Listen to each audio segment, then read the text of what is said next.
Dear students, अब आपका interest question आता है। An object has move through a distance, can it have zero displacement? If yes, support your answer with example. Yes बेटा, अगर एक object जैसे देखो ए से बी तक जा रहा है, आंसर यस है, और बी से वापस ए पर आ रहा है, बी से वापस ए पर आ गया, तो डिस्प्लेसमेंट कितना है? ज़ीरो, क्योंकि इनिशियल और फाइनल पोजीशन सेम है। या फिर ऑब्जेक्ट अगर सर्कुलर पाथ में मूव कर रहा है, गोल चक्कर काट कर वापस वहीं पर आ रहा है, ए से गया था और ए पर ही वापस आ रहा है, तो इनिशियल पोजीशन भी यही है, फाइनल भी यही है, तो डिस्प्लेसमेंट कितना हुआ? ज़ीरो। तो when the object come back to its original position और when the object moves in a circular path and come back to its original position, then we say that the displacement is zero. Now the second question is, a farmer moved through a boundary of a square field of side 10 meter in 40 seconds. What will be the displacement after 2 minutes 20 seconds? ये बोलते हैं एक farmer है, वो square field में के आसपास 40 second में जा रहा है, जिसकी जो साइड है वो 10 मीटर है। तो अगर साइड 10 मीटर है तो टोटल कितना हो गया इसका? पेरीमीटर 40 मीटर हो गया। इट मीन्स ये 40 मीटर कितनी देर में कवर कर रहे हैं? 40 सेकेंड के अंदर। हमसे पूछा है 2 मिनट 20 सेकेंड में, अभी वो कहाँ होगा? 2 minute 20 second means 140 seconds. 140 second means कितने राउंड हो गए? देखो 40 सेकेंड में 1 राउंड, फिर 40 में दूसरा, फिर 40 में थर्ड राउंड, फिर 20 मीन्स 40 40 40 20 हो गए 140। उसने 3.5 राउंड कवर किया और फाइनली वो इधर जाके रुक गया।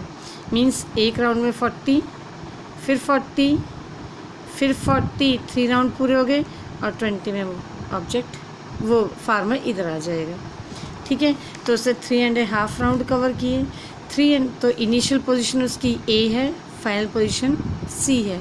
इन्हें कहा डिस्प्लेसमेंट कैलकुलेट करो, तो displacement is the shortest distance between initial and final position. तो डिस्प्लेसमेंट कितना होगा? अब हम इसमें पाइथागोरस थ्योरम लगाएंगे, तो क्या बनेगी? AC का स्क्वायर इक्वल टू 10 का स्क्वायर प्लस 10 का स्क्वायर, और ये इसके अंडर रूट आ जाएगी। तो इधर से कितना कैलकुलेट किया हमने? 14.14 मीटर। उसका क्या बन गया? ये आ गया उसका डिस्प्लेसमेंट। ठीक है, और अगर बाई चांस ये कहते हैं कि इसका डिस्टेंस कवर करो, तो डिस्टेंस देखो बेटा, अगर ये कहते हैं डिस्टेंस कितना कवर किया इसने, तो डिस्टेंस देखो कितना कवर किया। एक राउंड में 40, दूसरे में भी 40, फिर 40 और फिर 20, तो डिस्टेंस कितना हो गया इसका? 140 metre. Now the next question is, which of the following is true for the displacement? It cannot be zero. ये ट्रू नहीं है बेटा, डिस्प्लेसमेंट कैन बी ज़ीरो जब वो ओरिजिनल पोजीशन पर आ जाता है। Magnitude is greater than the distance travelled by the object. इसका मैग्नीट्यूड कभी भी ज़्यादा नहीं होता। आपने देखा था कि सपोज़ ए से बी तक जा रहा है, अगर ये डिस्प्लेसमेंट है तो उतना ही, अगर ये डिस्टेंस है उतना ही डिस्प्लेसमेंट है। वापस आता है तो डिस्टेंस बढ़ेगा, डिस्प्लेसमेंट ज़ीरो हो जाएगा।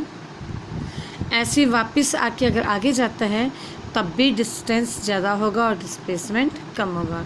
तो डिस्टेंस और डिस्प्लेसमेंट इक्वल तो हो सकते हैं, लेकिन कभी भी डिस्प्लेसमेंट डिस्टेंस से ज़्यादा नहीं होता। इक्वल हो सकता है या उसके कम होता है। Means displacement is less than और इक्वल टू डिस्टेंस, और displacement is equal to zero. या तो डिस्टेंस के इक्वल होगा या उससे कम होगा, या डिस्प्लेसमेंट हमेशा, या डिस्प्लेसमेंट ज़ीरो के इक्वल होगा। अब उसके बाद अगला टॉपिक आता है uniform motion and non uniform motion. बेटा यूनिफॉर्म मोशन वो होता है when the object covers equal distance in equal interval of time. Suppose एक ऑब्जेक्ट ए बी सी, ए से बी तक गया, ये है 10 मीटर, ये भी है 10 मीटर। ए से बी तक गया 5 सेकेंड में और इधर भी गया 5 सेकेंड में। Then we say that the object is covering equal distance in equal time, means this is uniform motion. And in case of non-uniform motion, if this is A, B, C, Here 10-meter distance it is taking 5 seconds, but here for covering 10-meter distance it is taking 3 seconds. Now here you can see the distance is equal but the time is different. The object is taking less time to cover this distance. So this is called non-uniform motion. This is non-uniform and this one is uniform motion.